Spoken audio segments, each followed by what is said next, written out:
Welcome and Merry Christmas.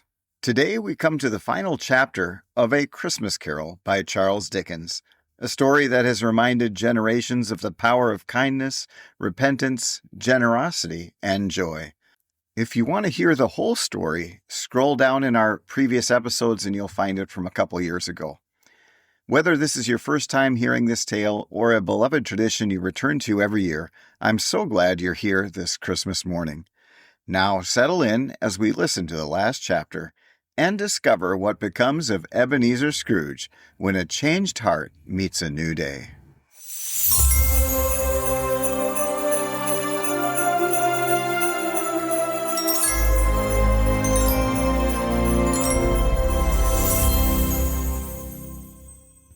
Stave 5. The end of it. Yes, and the bedpost was his own. The bed was his own.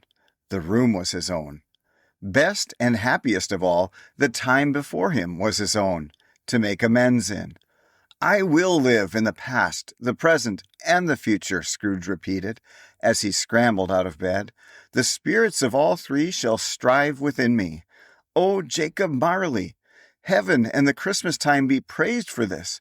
I say it on my knees, old Jacob, on my knees. He was so fluttered and so glowing with his good intentions that his broken voice could scarcely answer to his call. He had been sobbing violently in his conflict with the spirit, and his face was wet with tears.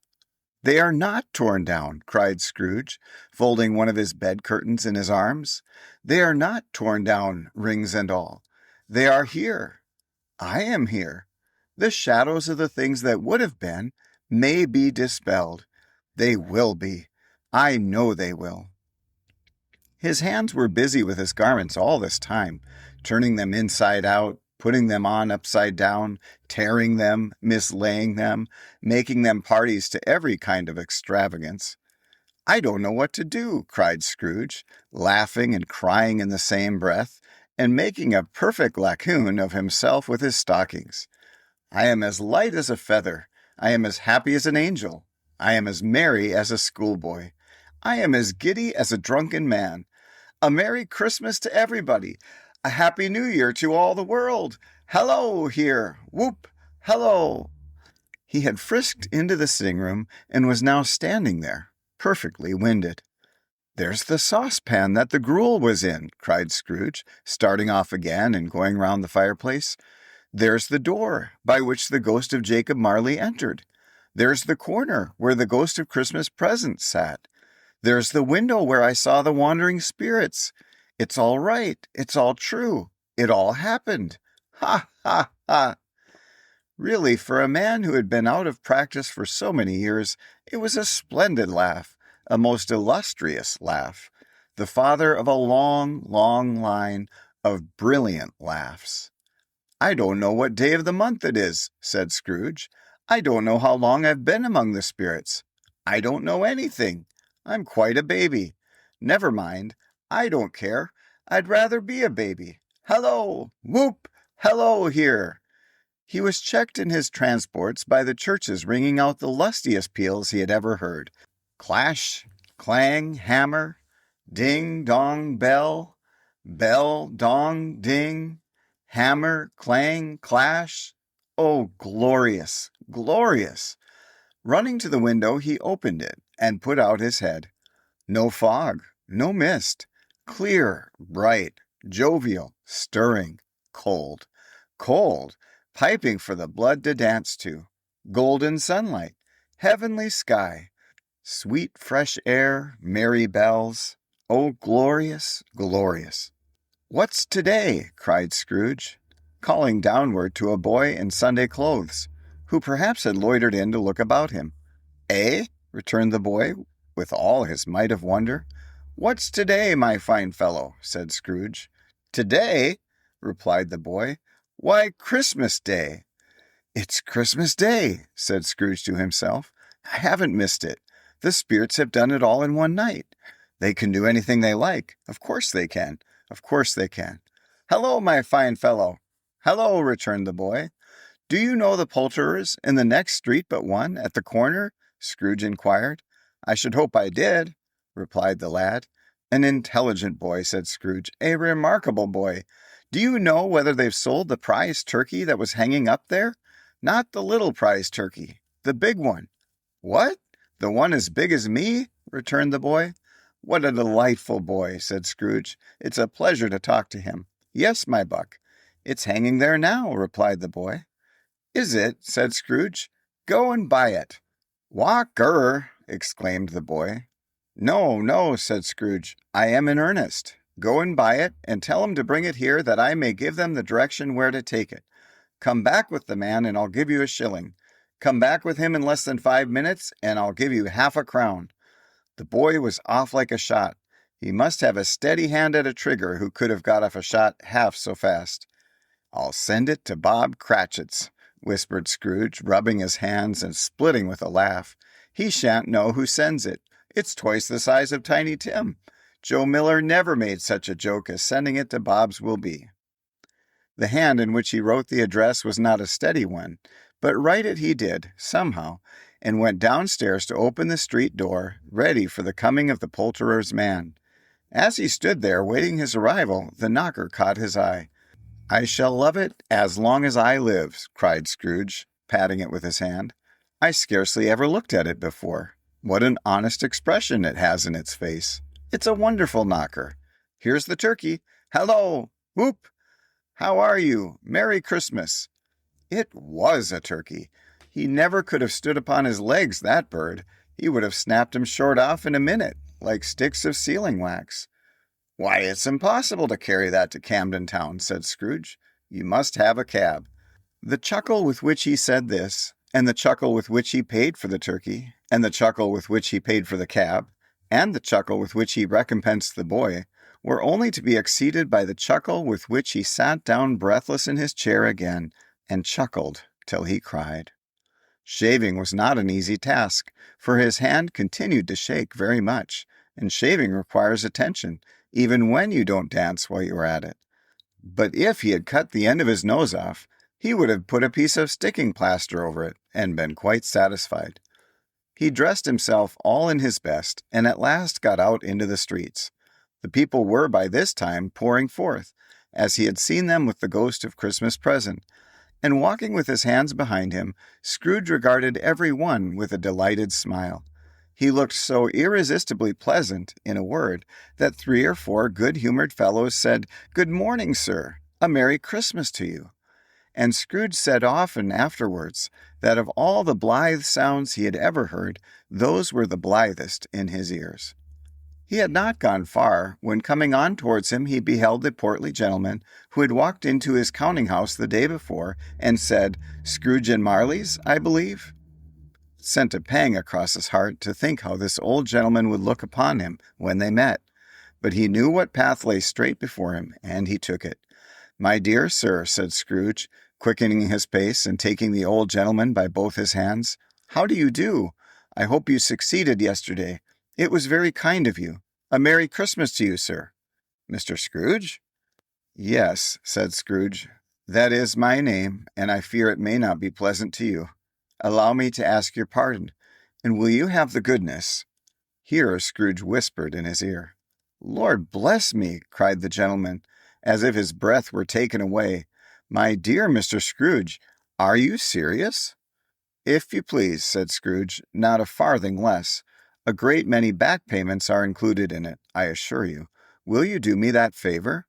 "My dear sir," said the other, shaking hands with him, "I don't know what to say to such mean of—" "Don't say anything, please," retorted Scrooge. "Come and see me. Will you come and see me?"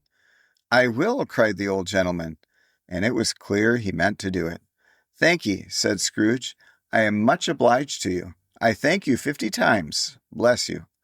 He went to church, and walked about the streets, and watched the people hurrying to and fro, and patted children on the head, and questioned beggars, and looked down into the kitchens of houses, and up to the windows, and found that everything could yield him pleasure.